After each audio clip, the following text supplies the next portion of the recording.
So the proper boundary for human freedom is person and property, basically. And if we could actually learn to respect that boundary, as natural law has been trying to tell us for 1,000+ years, then that's how we would create the most wealth in the world and have peace. The problem has been we've never had an implementation of property that even approaches inviolability before Bitcoin, right? Bitcoin is the most expensive private property right in history to violate. This is the Blue Collar Bitcoin Podcast, a show where average Joe firefighters explore the most important monetary technology of the 21st century. We talk Bitcoin, we talk finance, and we talk shit.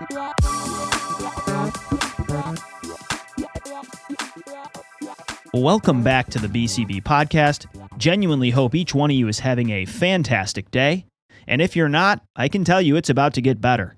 Because in this episode, Josh and myself, Dan, are joined by acclaimed entrepreneur, writer, and philosopher, Mr. Robert Breedlove. Rob has a truly special voice and perspective with writing and speaking skills that simply boggle the mind. He's enamored with Bitcoin because of the way he sees it advance individual sovereignty and freedom around the world. Breedlove is the host of his own podcast, The What Is Money Show, and he also regularly appears on other podcasts and media outlets. He's had riveting discussions with the likes of Michael Saylor, Eric Weinstein, Preston Pysh, Jordan Petersen, Lex Fridman, and the list could go on. In this hour, we discuss topics including Bitcoin as insurance on central banking, why dogmatism is unhealthy, how fiat currency violates property rights, spirituality, religion, and Christianity, Rob's move away from Santa Claus, sex on your birthday, and much more. We will link a bunch of Rob's speaking and writing material down below in the show notes. Be sure to check that out. You can follow him on Twitter at Breedlove22. That's at BREEDLOVE 22. You can follow us on Twitter at Blue_collar BTC. If you are finding our content here at the Blue Collar Bitcoin Podcast valuable, then you can assist us in reaching a broader audience by subscribing or following on whatever podcast app you're using or YouTube, as well as leaving us a review. If you want even more details on how to support the show, including how to stream sats while listening, check out the support section down in the show notes. Now, buckle up and enjoy an hour of us going deep, dare we say cosmic, with Robert Breedlove. All views and language expressed by the hosts and guests in this podcast are solely their personal opinions and do not reflect their employers or organizations they are associated with. Do not treat any of the content in this podcast as investment advice or as an inducement to follow a particular strategy. This podcast is for entertainment purposes only. Aloha, Rob. Welcome to the Blue Collar Bitcoin Podcast. How are you today? Good. What's up, Dan? What's up, Josh? It's great to meet you guys. I appreciate you having me on. Pleasure is all on this side of the table. So, Rob, I get off duty this morning. I come home, get home at my usual time, like 9 a.m. Walk through the front door, hug and kiss my wife and baby girl, make a cup of coffee, saunter into the living room, and just start blasting BTC 001 on Bitcoin fundamentals with you and Pysh. And my wife rounds the corner and she's kind of giving me this blank stare, and I pause it and I look up and I'm like, what's up? Now, a little background too on my day. My wife knows that this conversation is scheduled. Today actually also happens to be my birthday. Oh, happy birthday. Happy birthday. Thank you. So my wife has this expectation, as she should, that there's going to be some birthday intimacy today. So she stops, she's staring at me and she goes, am I going to get cock blocked by Robert Breedlove today? That's literally how my morning started. Now, she sounds like a keeper. I like that sense of sarcasm. Fortunately, that didn't come to fruition, like nap time delivered, as it often does. Nice. But needless to say, man, we're delighted to have you here. You've had a big impact on the two of us, the way you amplify this message. And that episode I just highlighted, that is our go-to orange pill resource. That is the 2-hour intro we give people to Bitcoin. And then I think Josh and I will both agree that your 4-hour extravaganza with Lex Fridman this year is in contention for the best single podcast episode I have ever listened to. Josh, would you agree with that? I do. And Dan, thanks for saving us the details. Dan usually goes into a much heavier details with the exploits with him and his wife. So he did save us on that one a bit, at least. Behind firehouse doors. That's the only place it happens. He's kidding, honey. If you're listening, that's not true. I'm not. You better audit this. I would audit all these episodes. This is getting cut. Robert, Dan and I mean, we've talked about, you and Preston are two of the people that have influenced us the greatest in the space. Digested just about everything the two of you guys have produced. And one of the things that we want to really highlight is, or just think about, or we want to hear you pontificate about, is like, what is it that really has inspired your thinking? I guess I'm just really looking for some of the exploration of books and content that outside of Bitcoin that really struck a chord with you. First, I just want to say I'm honored you guys have found the work to be so valuable.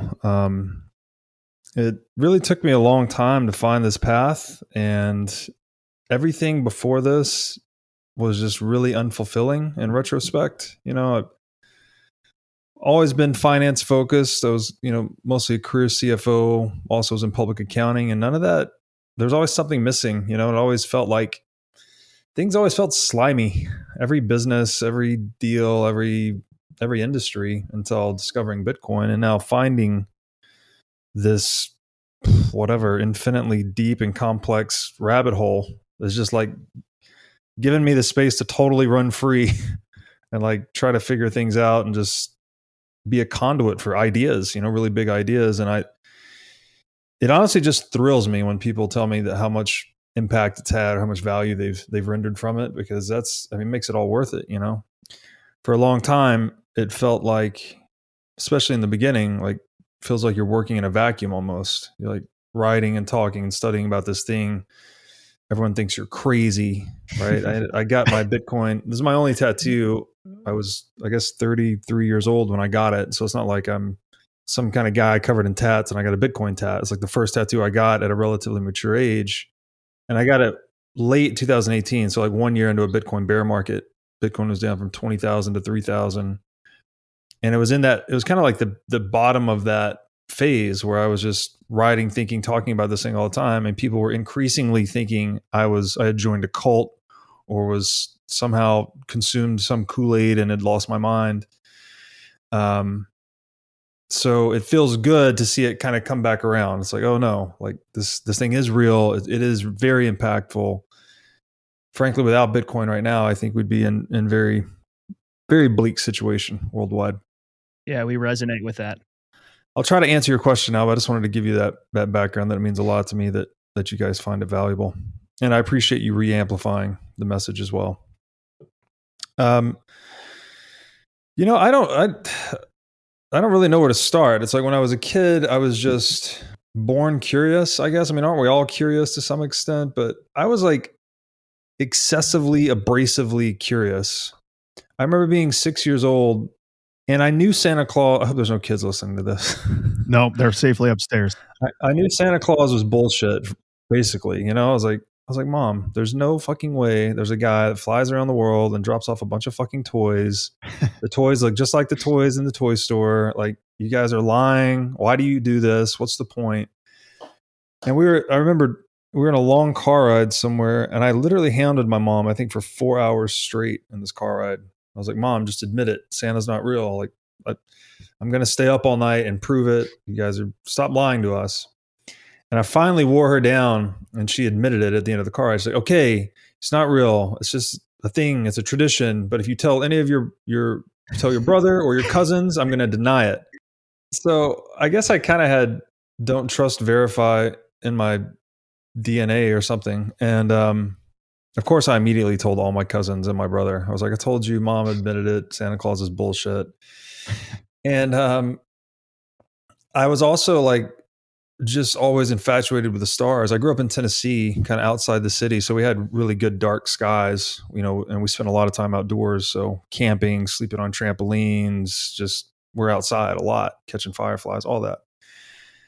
And I don't know, just always gawked at the stars and was wondering what's going on with all that?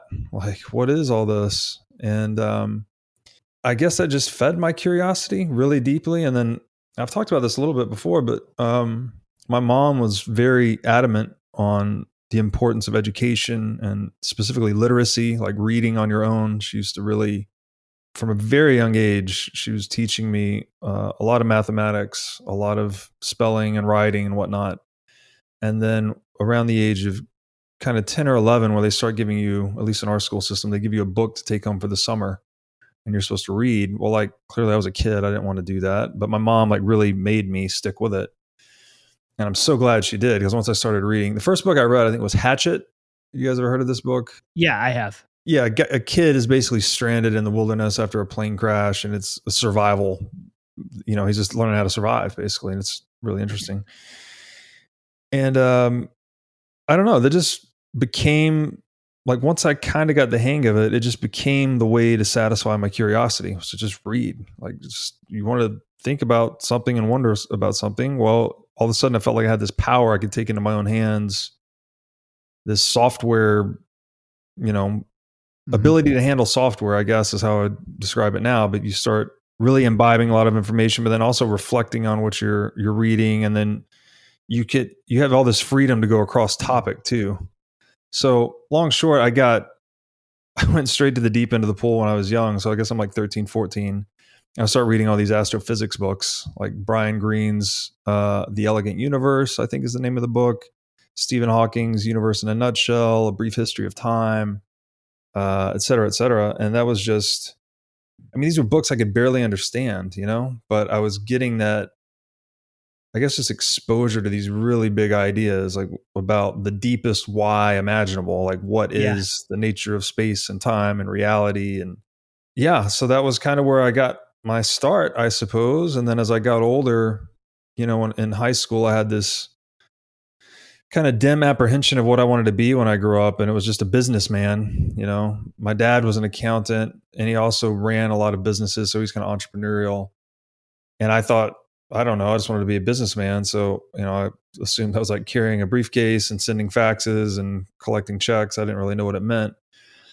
But as I got closer into college, I started to really get interested in economics. Frankly, I was reading The Economist magazine a lot and was thinking about money. I was thinking about what's going on with all this. And eventually my curiosity led me into the central banking rabbit hole, which is 2000. This was The Creature from Jekyll Island around 2005, 2006. So I'm like great book.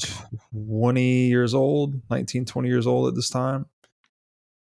And that was like probably my wake up call as a libertarian. I was just like, this corrupt money is really fucking up everything in the world. Mm-hmm. Like it's really bad. It's just human beings have struggled with slavery throughout our entire existence. We've steadily gotten more or less visible, more sophisticated forms of it, in my opinion. And I think central banking is just the latest implementation of that, as I've written about. So I hope that gives you guys kind of a general background of where I came from and why I like to think, I guess that's why I like to think deeply about topics. It's something I was predisposed to it naturally, but then I've also kind of been feeding that curiosity for most of my life. Yeah, I resonate with some of what you're describing. And I do think that something characteristic of most thoughtful Bitcoiners is this innate skepticism. Like, I think that is the root of a lot of first principle thinking. Some experience in your life that has caused you to strip down realities that you took for granted and answer the most fundamental questions. I don't know if we'll have time to get into this today, but Josh has heard me speak a lot about how my spiritual and religious journey has really informed my ability to see Bitcoin. Long story short, I grew up in a conservative evangelical Christian home. I have a bachelor's degree in biblical and theological studies. Thought I wanted to be a full-time pastor. My life has taken me in a totally different direction than that. I think maybe it was you with Valis. I heard you I don't know if you have some parallels, but kind of bounced all the way over to the end of your neo-atheists, like your Harrises, your Hitchens, your Dawkins, really still resonate with a lot of that. And kind of like got to this point where I emptied all the furniture in the house out on the front lawn. And now in my 30s, I'm deciding like, hey, what pieces of furniture do I want to reintroduce? Yeah. But I think going through that process, it reflects my innate curiosity about all realities that everybody takes for granted. And I think that same process was sort of transposed on top of our monetary system for me, and is part of the reason I was able to get a glimpse of what's going on here. Yeah, I would say, there's another manifestation of that. I've been talking to Eric Weinstein recently, and he made the point that trait disagreeableness, there's the big 5 personality profile, which is, it's OCEAN is the acronym. I think it's openness, neuroticism, extroversion, agreeableness. I'm sorry, conscientiousness and neuroticism. So there's 5. Weinstein makes the point that trait disagreeableness is very common among the rich, which is interesting because it's also really common among Bitcoiners. Because I think you just have to be, as you said, skeptical, right? Which, and I'm not a psychologist, but disagreeable. It's like people tell you something and you're like, why? You're trying to think through it. You're constructing a worldview around it versus taking something at face value. Trait disagreeableness is a characteristic that tends causes you to tend to be that way. I think that's higher in the population of prisoners as well, just so you think about it out there. The disagreeableness will you're either going to be rich or you're going to go to prison. Like, you're generally not going to just middle the line here. Yeah. Maybe those two worlds will collide with Bitcoin here at some point in the future. That's kind of how I see this paradigm unfolding, actually, is if you think of like a sphere of human interest, there are those that are very agreeable. I don't know that they're agreeable necessarily, but they're conforming. They're close to the fiat currency spigot, right? They're producing the rules, they're living by the rules. Granted, the rules are kind of bent to favor their interest anyway. So I would call that kind of the corrupt core of human beings. And then if you look at the outermost edges of that sphere, I would think that's where the libertarians, gold bugs, disagreeable types live. And they're like, this is all bullshit. We're kind of living at the edge. We're more self-sufficient. And when that sphere collides with the Bitcoin sphere, which is like a brand new parallel, it's like a parallel economic order, right? This is something completely from outside. It didn't emerge from within. It's something that's, disruptive to civilization, potentially even. It's like those that are on the outermost layers of that sphere are going to be the first to migrate to Bitcoin. They'll be the first to understand it because they're the first to collide with it. They're the first to be informed by it. Yeah, that makes a lot of sense. So that's kind of the visualization I have. And I guess I did have this similar, I grew up Christian. I grew up in Tennessee, so I was raised Southern Baptist. Nothing too radical. Like, we went to church often, but no one was like, forcing me to read the Bible 3 hours a day or anything like that. It was just like, we went, I enjoyed it mostly. I don't really have any bad experiences from it, but a trade-off I made getting into astrophysics and hardcore science at a young age was I became pretty rational atheistic too. So by the time I was 15, 16, 17, I was like fully convinced Christianity was a nice communal fairy tale that people liked to, tell. It was just like it was like Santa Claus, basically. Cope with the harsh realities of being a finite human being on a vicious planet. 100%. And that's kind of where my brain goes and went. It makes me kind of think of the idea when I actually listened to the Preston interview with you this morning too. When you were talking about Plan B's model, you said, and I think you said this was one of Taleb's books where you characterized this out of that all models, some models are useful, but all models are wrong. Yeah, all models are wrong. Some are useful. Most are dangerous, I think you said. Right. And I'm just thinking about that in terms of religion. So, I mean, those are just mental models, really. And some are useful, some are dangerous, and pretty much all of them are wrong. Man, we're going cosmic early. We talked to Pysh last week, and at the end of the conversation, we were getting kind of spiritual, and we referenced your What Is Money series with him, which we'll link in the show notes. And he's like, "Oh, you're talking to Rob?" He goes, "Get cosmic, baby. Get cosmic." We're hitting it early here. Yeah, well, I can't help myself. I'm telling you. So I wanted to follow what you were saying earlier too, because so very rational, atheistic, young, but then by very good fortune, I had a slight back injury in college, and I had done some mission work actually in college, so I was still I sort of believed in the communal value of this fairy tale, even though I didn't really believe in the metaphysical truth of it. Yeah. So I was kind of dabbling in Christianity, but also being a total college, party animal guy. So, but I had this minor back injury. The girl I was dating at the time had been taking a yoga class. And so after college, we moved to Nashville together. I started going to yoga as kind of just a means to rehab my back. And dude, I was immediately like, what is this? Like, you do these yoga classes and something happens. Like, you feel energy coursing through your body in a new way. You're like in different dimensions inside of yourself. Like, it's a very spiritual experience done properly. And so I started to become more spiritual, really, I think, by virtue of practicing yoga. And then yoga got me into meditation. And I practiced very seriously for probably 11 years. I did yoga very seriously, 3 or 4 times a week, intense Ashtanga, vinyasa, like a lot of movement, a lot of flow. This isn't laying on the ground and stretching for 30 minutes. I mean, it's a discipline. Kicks your ass too. Yeah. And then coupling that with a meditation regimen that was somewhat intermittent. I'd be very serious about it for 6 months, and then I would slack for 6 months. And I'm still kind of in that, actually. I'm slacking currently, but I've done it enough to know how beneficial it is. And so all that was I was just becoming more spiritual, reading more philosophy. I read a lot of ancient Eastern philosophy. The Book of Five Rings by Musashi is one of my favorites. I read a lot of Krishnamurti, Sun Tzu, Art of War, all of that.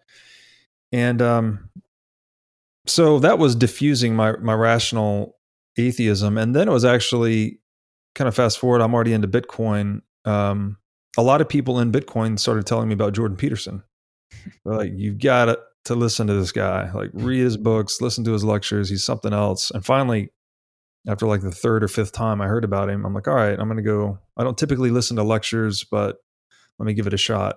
And I started with his lecture series, The Psychological Significance of the Bible. And it was just like, holy moly. And if you guys haven't listened to that, I mean, I've listened to parts of it. I have not. I'm gonna check it out.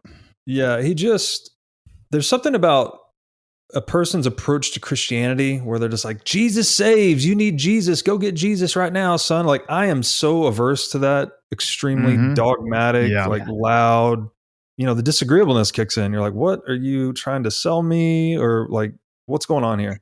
Yeah. But Petersen takes a totally different approach, right? It's like, he won't even say he believes in God. He says he acts as if God exists.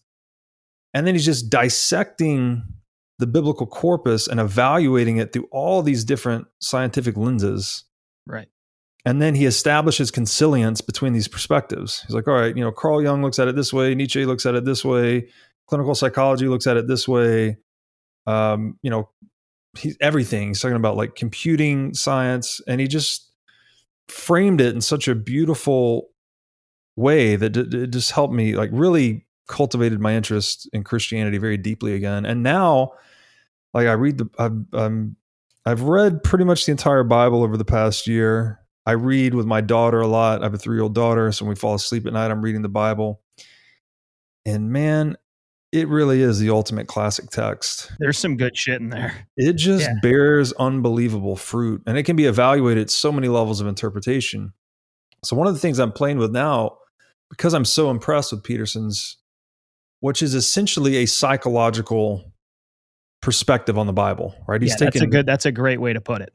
Yeah. So I'm really inspired, and I'm playing with this idea now. I'd like to do something similar, but for socioeconomic focus, because the Bible talks a lot about money and saving and sin and redemption and debt. The Hebrew word for debt and deceit are very closely related. I think that's not a coincidence that we have debt-based money that's very deceitful. Right. At this point, I really believe in the primacy of action over stated cognitive belief. Like the power of praxis, as an Austrian economist might say. And so I'm trying to just adapt my patterns of action to be like a disciple of Christ, like to live as Christ-like as I can, something like that. But then I also hope to take this Petersonian approach to Bitcoin as well. Like, I don't want to go out into the world and be like, Bitcoin, you need Bitcoin, guys. Bitcoin saves. You got to listen to me. It's all this Bitcoin stuff. I want to instead approach it with a sense of like wonder and inquiry and like asking questions and embodying the principles in action versus being this, Bible thumping zealot. So Dan and I have talked about how it's at some point on your journey in this thing, like you just avoid talking about it because you feel like a used car salesman trying to push it on people. And then you're like, you take it back and you say, all right, well, I'll explain it if somebody asks me. Yeah. But they better have like 2 hours, because how do you even begin to scratch the surface for 30 seconds? Like to give their passing interest, like any substance at all, it's really difficult. And it's tough. When I say what I'm about to say, I hear myself and it sounds like a douchebag. But what I have said before is people find Bitcoin when they're ready to find Bitcoin. And most folks today aren't ready to find it. And one thing I want to say before we pivot off the cosmic here is just, we say on the show, like, we are allergic to dogmatism. Mm-hmm. If your mind is ever closed, if you're ever certain about anything, I'm immediately suspicious and, dare we say, skeptical of you. Mm-hmm. I think the phase I'm at with religion and Christianity in particular is, how do we shed what I deem to be toxic, literalistic, and fundamentalist tendencies, which do exist and are extremely prevalent. Mm-hmm. So how do we get rid of these anachronisms while still harnessing profound and positive themes from thousands of years of human history? This is the gray, difficult, nuanced question to tackle, and there are no quick answers. And my interactions with JP is just like, he's willing to get into that gray and wrestle with the actual questions instead of trying to form quick conclusions or have nice, sexy answers. 100%. Like, he's almost so complex. Like my first introduction with him was he has like a 6-hour series with Sam Harris. Mm-hmm. And I remember his ideas are so complex and take so much time to develop that for him to try to even package them in a 6-hour discussion is nearly impossible, right? And that's a tribute to the complexity, nuance, and gray of these existential questions. There are no easy answers. Yes. And that is where the fruit of progress is born too, is in the gray. You never, when you establish this fixed perspective, it's like, here's the right answer, here's the wrong answer, here's us, here's them, right? We're always bifurcating reality, right? And the reality of human beings is that we are individually self-owned and self-responsible. So even with something like fiat currency, and I'm modifying my language about this a lot recently because I've tended to vilify the central bank or vilify the state. I don't want to vilify particular individuals.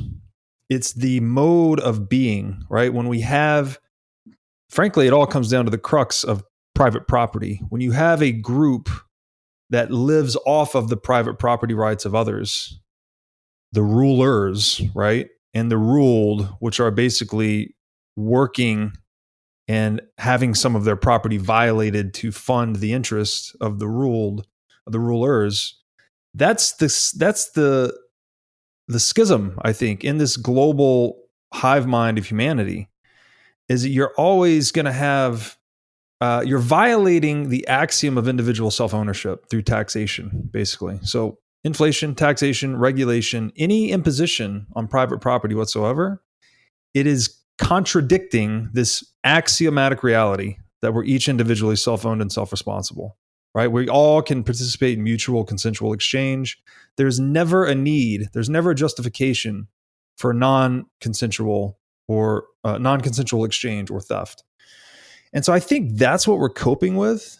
It's not, and we've all been on probably both sides of the table, right? It's not saying like you're the ruler and I'm ruled, especially in the modern system. It's like, I don't know, did you get a SBA loan for your business? Well, then all of a sudden you're a ruler, right? You benefited from some of the proceeds. And then maybe the next year you made a lot of profit and paid a big tax bill. You're back in the ruled. So it's very gray and constantly shifting. But the core wound and I'm trying to write about this more, is, the market is basically the macrocosmic fractal of the individual mind. And it looks really interesting both ways, because you start looking at the mind, there's like bid-ask process going on in your mind to allocate resources. We see it in nature. It's like markets are universal, right? Yeah. But in the sphere of human action, we disrupt and distort natural market processes through coercion. So the proper boundary for human freedom is person and property, basically. And if we could actually learn to respect that boundary, as natural law has been trying to tell us for 1,000+ years, then that's how we would create the most wealth in the world and have peace. The problem has been we've never had an implementation of property that's even that even approaches inviolability before Bitcoin, right? Bitcoin is the most expensive private property right in history to violate. So that's why this is where we get into the deeper promise of it, is that it gives us, potentially a brand new foundation for actual civilization, like an actual human state that's free of coercion, or at least coercion minimized. Yeah. And I think what's so remarkable is that may be the undercurrent, but it's got incentives for folks from all different walks of life. I mean, this thing pulls in the powerful as well as the powerless. Like we did an hour with Gladstein. I mean, it's his Trojan horse piece is remarkable, and it just enumerates why this thing is appealing for all people everywhere. And I almost feel like we are past that tipping point where I do feel we're past that tipping point. We're at a size and magnitude and distribution where impossible is the word that comes to mind when you think about trying to put this back in a box. Yes. Yeah, I think another useful framing is that self-interest becomes greed once it encroaches on the person or property of someone else, right? Like that's what the marketplace is, like go and pursue your individual self-interest. And so long as you don't violate anyone else's person or property, you will create the best outcomes for yourself and for the collective. The problem is we've never been able to reify that line and make it very strong, right? Very expensive to cross that boundary. We've done better, like even systems today, right? There are disincentives to violating other people's property, but in scaling that disincentive, we've also given this power to like the central bank that just violates property by, control enter basically on the US dollar database. So Bitcoin just makes that line very bright, right? Like you are individually owned and self-responsible. Now go pursue your self-interest, and it will properly channel self-interest such that it doesn't become greed, because it becomes really difficult or expensive to violate the property of others. So this is like the beginning of the free market, or the beginning of civilization proper, perhaps. You said you're a libertarian. I'm sure that Hayek has been someone that you've studied and read over the years. And he has a quote, which I tweeted earlier today, which is, "I don't believe we shall ever have good money again before we take the thing out of the hands of government. We cannot take it violently out of the hands of government. All we can do is by some sly, roundabout way introduce something they can't stop." Yeah. That is exactly what we're looking at here, which is insane. And so I'm sitting there thinking about this afterwards, and I had read his Road to Serfdom book years ago. So I started, I just wanted to get a high level re-understanding of that book. And just a couple of notes from it that I thought were interesting, and some real interesting parallels to what we see today, because this book was written, just a little background about him for everybody listening. He was an Austrian economist, born in Austria, he fought in World War I.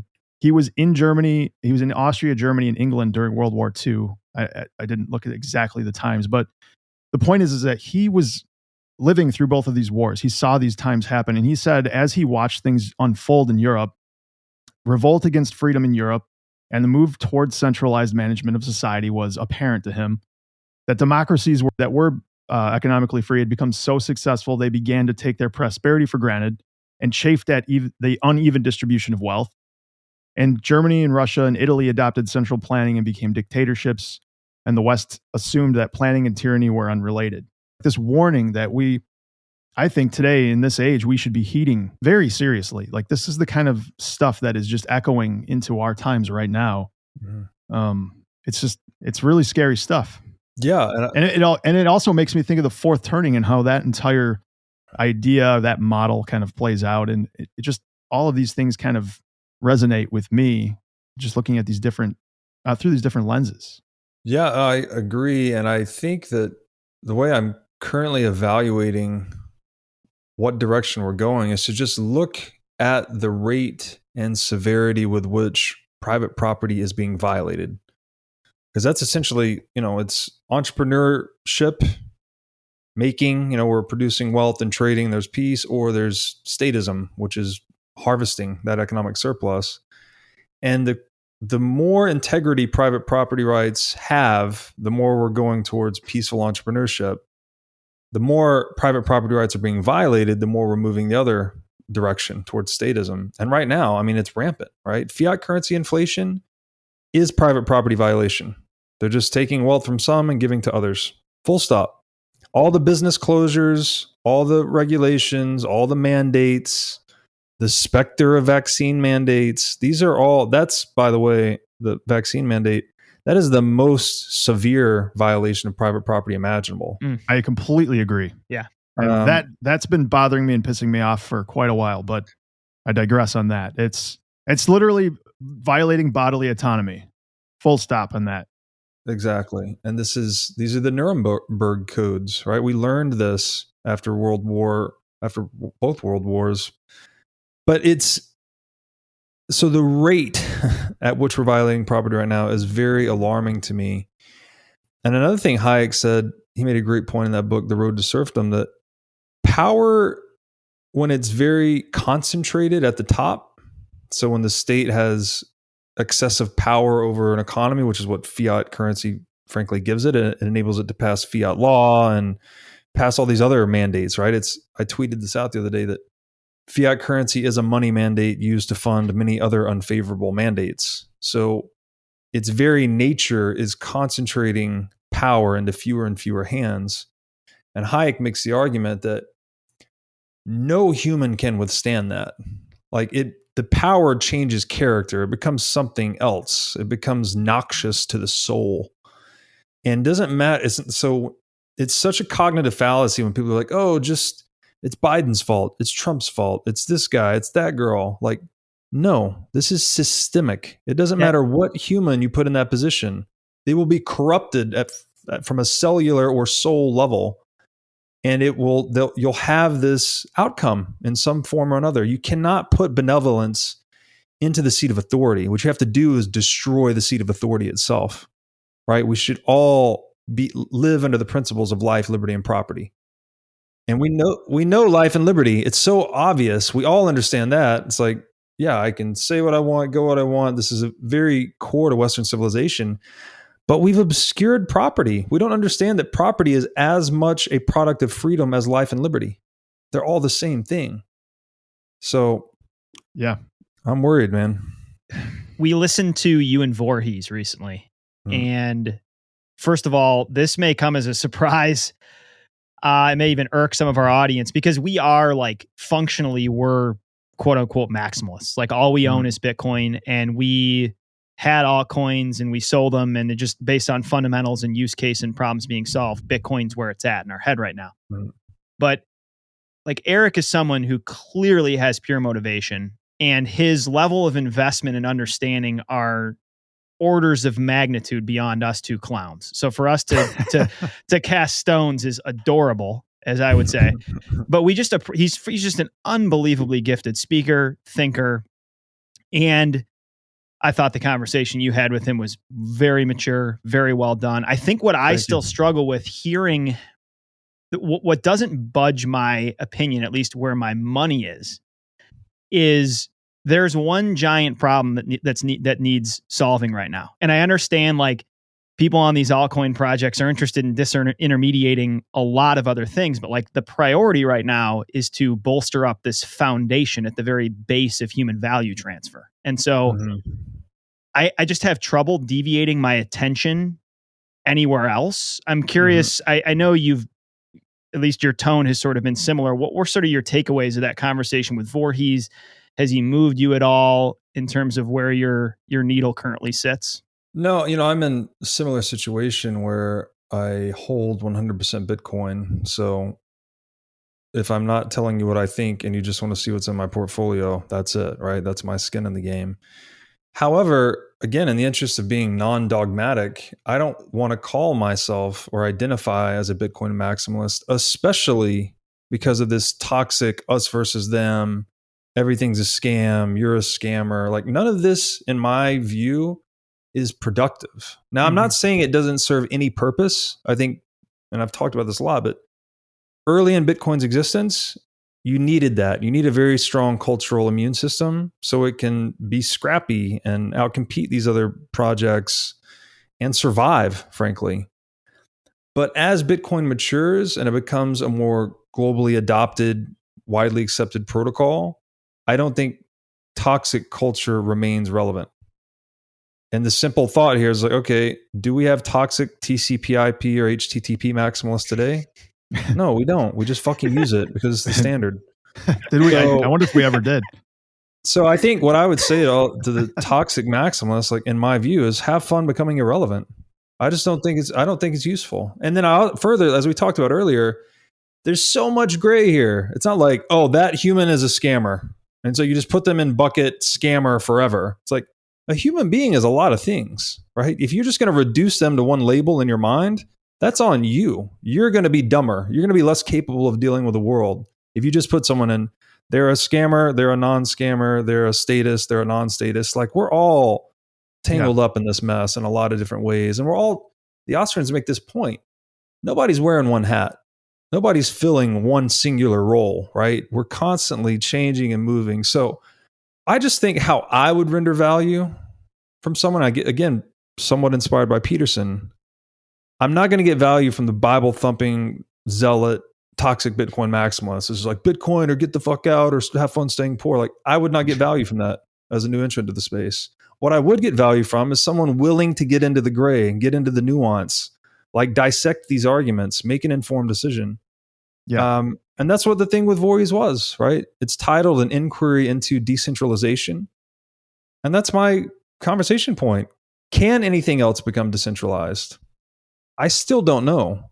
I'm not convinced that even if something could, though, that I would still deviate from a 100% Bitcoin allocation. Right. Because the risk-adjusted returns are just, it's the market for money, right? And it doesn't need to do anything new. Yeah. So even if you told me today Ethereum was decentralized 100% by whatever metric, and it was going to succeed beyond all of our wildest dreams, I still think it's 1/10, maybe, the market cap of Bitcoin at maturity. So that's where I'm at. I think it's important for people that are being introduced to this stuff to find somebody who's going to give them some real information and give them some idea of, like, if you're going to buy something here, buy Bitcoin first, understand this. Like, and this is just really a safety mechanism for new people. So they're not just walking into the shitcoin casino and buying XRP or something because this is going to be an interbank transfer. Like, that's already been completely negated by a lot of things going on. This, obviously Lightning, but these people need to have some chops to disseminate the wheat from the chaff in this space. And you simply don't have that when you're new at this. And so recommending Bitcoin for them is a simple play to make sure that they don't get hurt really badly. And I think that's understandable. But the toxicity, it isn't helping anybody to make some stupid, bold assertion about something with absolutely nothing backing it, just a void. Where I would defend the maximalist ideas and where we deliver a lot of them is in the marketplace of ideas, we have the right to say we think these are shitty investments. Of course. But I think there's a difference between saying this is a bad investment. I don't see the risk-adjusted returns, especially in comparison to Bitcoin. Conflating that with maliciousness, malevolence, and evil isn't fair, right? And so I think, obviously, with all of these projects riding the coattails of the what we deem as the one major innovation, it's a massive spectrum of motivations and products. And I think our message and the reason, especially with the demographic we're communicating with, which is the middle class and a lot of newer entrants, is be very careful because one of these protocols is not like the other. 100%. And I completely agree. We're all entrepreneurs, right? We're all trying to map our current action to future market data. This is just my entrepreneurial perspective. I think in 10 or 15 years, toxic maximalism will be a chapter in the Bitcoin history book. I'll give you an example. Like, I got a lot of shit recently for having Raul on my show and for having Voorhees. And literally, this is what toxic Bitcoin maximalists tell me. I should have known better. Don't give a scammer your platform. And I'm like, dude, I would talk to the head of the Bank of International Settlements. Yes. Yeah. Who is the biggest scammer that I am aware of on earth, if I thought it would render value to my audience. Let's get him on What Is Money, Rob. So long as I am adhering to the principles of life, liberty, and property, and I'm speaking the truth as best that I can, like, I don't see how I'm doing a disservice to anyone. But they'll tell you flat out, like, no, they're a scammer.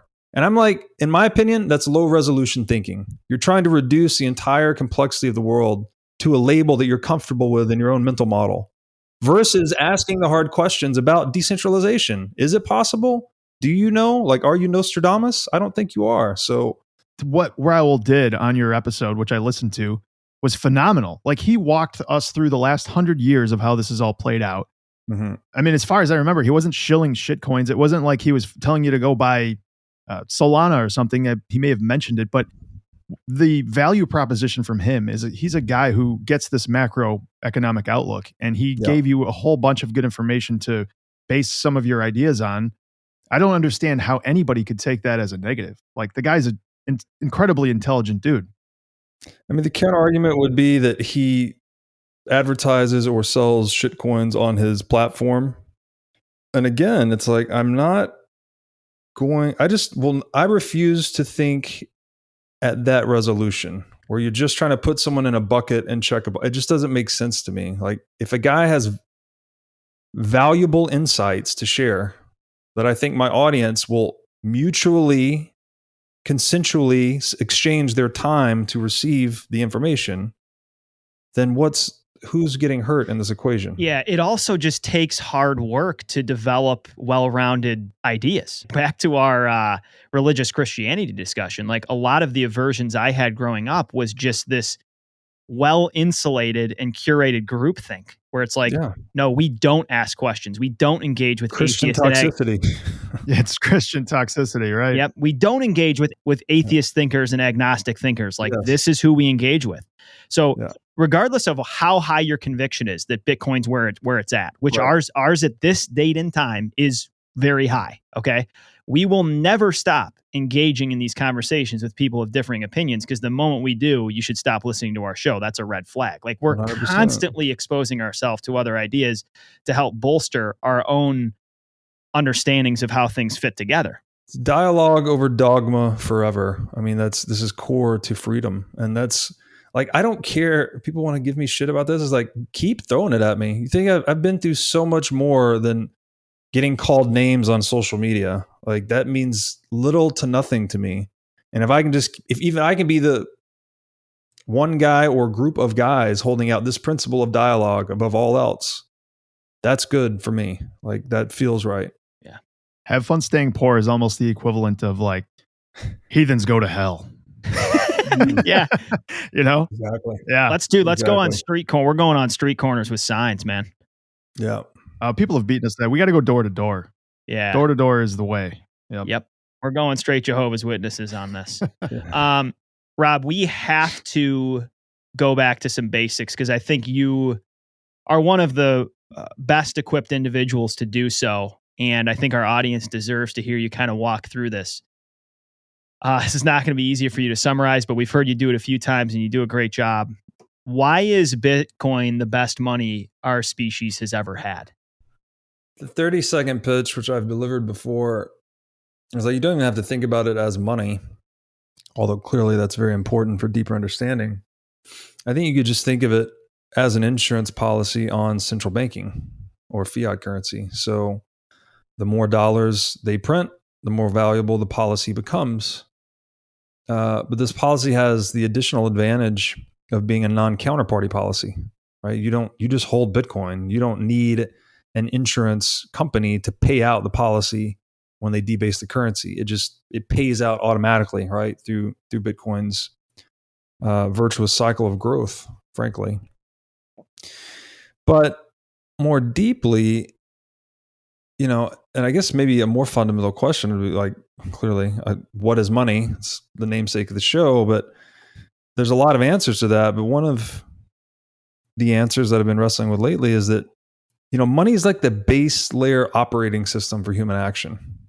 It is, and you could also think of just incentives. Like, we know that incentives shape human action. We know that. I mean, that's so fucking obvious. When you meet someone, right? What's the first question out of your mouth? Like, you're going to know, oh, what do you do? What do you do for a living? It's like, how do you spend the majority of your life, time, and energy?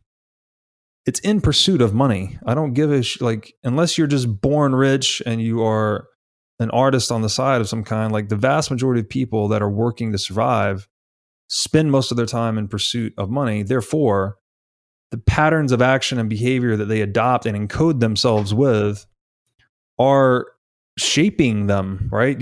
We know something I learned listening to Petersen and talking to Vervaeke is that semantic knowledge, like that we have in our mind, it percolates up from procedural knowledge.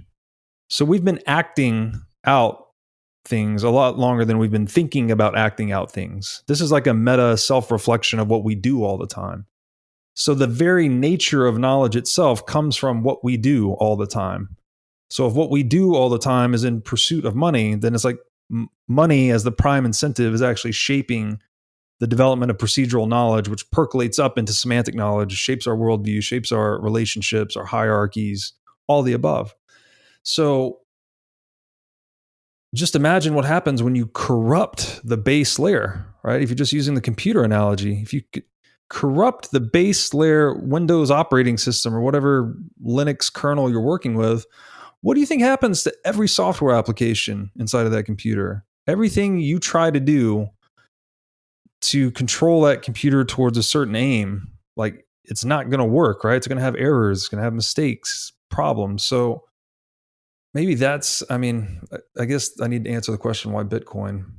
Incorruptible money, basically, right? Incorruptible base layer, shaping and sculpting human action through incentives.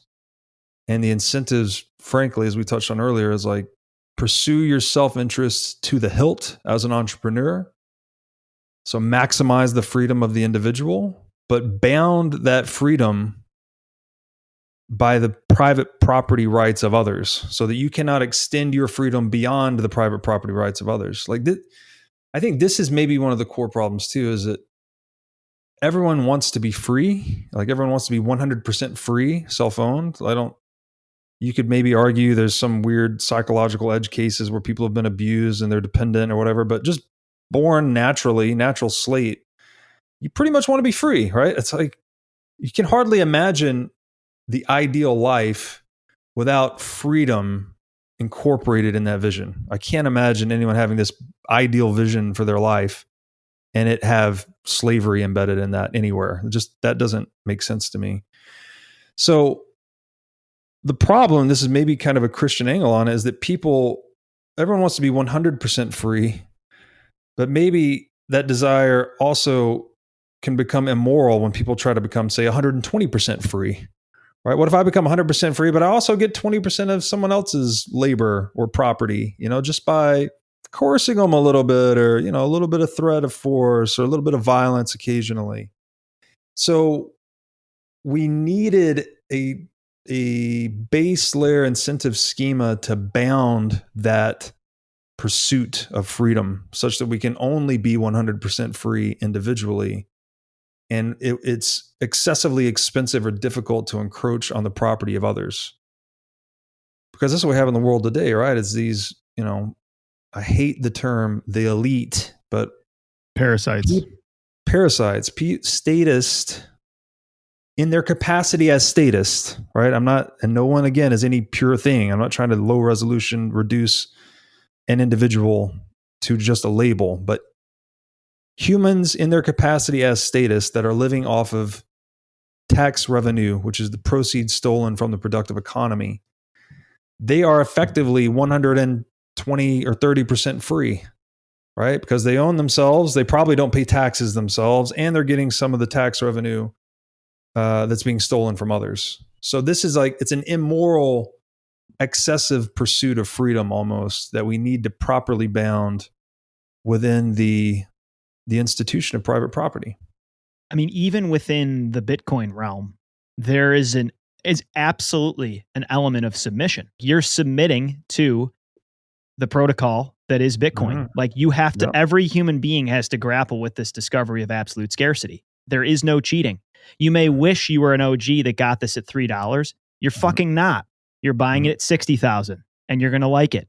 Like there's some realities you still have to submit to, and there is no twisting in any way, shape, or form. You can't get ahead by breaking the rules in this protocol. I mean, it's a mind fuck, Rob. Yeah. Well, this is why, submission to truth is freedom, right? If you don't submit to the reality of gravity or thermodynamics, and you don't construct an adequate bone structure to resist gravity, or you just spill your energy all over the space, wastefully, you're not sufficiently conservative, then you're going to fail as an organism. Your survival strategy will not propagate.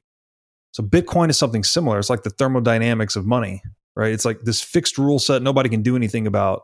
So we all have to adapt our survival strategies to it. This is at the individual level, the institutional level, and ultimately the nation state level.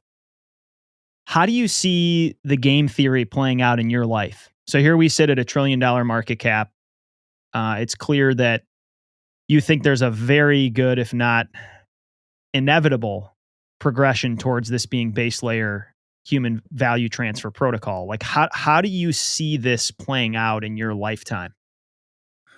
This is another thing I've been retooling lately in my communication strategy, is I'm very reticent to call Bitcoin inevitable. I mean, it's like, okay, seems pretty likely, just needs to continue to survive, and it's, fixed supply money eating infinitely supplied money. It all makes sense. It's optimized for survivability, so there's nothing the nation state can do about it. So it's like, okay, TikTok next block, it wins. But the reason I'm reticent to say that and think that way is because it may give some people the false sense that it's okay to rest on your laurels. Like, there's a lot of work to be done. And it's not just working on Bitcoin, building up Bitcoin, seeing that the network proliferates and can accommodate a global digital non-state economy, but it's also resisting the onslaught of statism that is rising really quickly in the world. So we can't just say, Bitcoin's inevitable. I'm going to go dick off and sit on the porch and drink moonshine and whatever, smoke weed. Like, you need to work. You need to find your thing, find your sweet spot, and apply your energies towards the success of this network, because your life actually depends on it. Maybe not your life directly, maybe not this generation, but if you have family members or kids or anyone's life you consider beyond yourself, then almost certainly, directly or indirectly, you have people that depend on this thing succeeding. Otherwise, they're going to get damaged under the current model at some point. So it's not inevitable, or I don't like to say it's inevitable, although it might be pretty damn close. And I already have this public proclamation out there. It's like, I think by the year 2035, the US dollar is hyperinflated, or it is so, the implementation is so much different. We're going to have this walled garden US central bank digital currency that's fully controlled, attached to your vaccine passport or social credit score system, whatever model the West rolls out. It's going to be tyranny money, frankly. And I think other states will follow suit. But, the best, the brightest, those seeking truth and freedom, I think, will find Bitcoin ultimately. And I think that migration, right, of purchasing power away from fiat and CBDCs onto freedom money will just dissolve the state over time. So that's how I see it playing out. But I'll say, with the amount, time, putting a time to projections like this is always a fool's errand. Yeah. Because like, who knows? Could be 150 years, could be 15, could be 1.5. Who knows? But what I try to do is just follow the economics, follow the incentives, follow the money. That's how you establish a accurate directional analysis of where things are going. This is a point that I've made very clear to a couple of close friends. Like, this really could be important enough that it could save your life at some point in the future if you have 100%. a decent amount of this. And it's not a get rich quick scheme. It's not a joke. There's so many people that still think this is a joke or this is another, tulip bubble. It's deadly serious, and you should take it very seriously. It's also moving quickly. I mean, listening to BTC 001 with you and Pysh, I think you recorded that in 2020. Like, what hit me is like a lot of shit has happened even since then. I mean, what you've kind of highlighted is like this sovereign individual thesis of like, we're going to live in a world where there's going to be jurisdictional arbitrage opportunities, and this honey badger is going to mate and spread its offspring in the locations that are most advantageous. I mean, I'm sure you're looking at El Salvador, and I'm not here to like glorify El Salvador or Nayib Bukele or any of this. I'm just saying this is insane. I mean, you look at the incentives behind Bitcoin City, the bond issuance, this being legal tender. We're already seeing the low points where this water can flow, and it's happening very quickly. Yeah, it is. And that is a large open question in my mind, is like where to be throughout all of this transition. And one of the things I've observed is that there appears to be much more sanity and stability in more religiously rooted parts of the world. Now, I'm speaking specifically to my own limited experience here in the United States. So when I've traveled a lot since COVID, actually.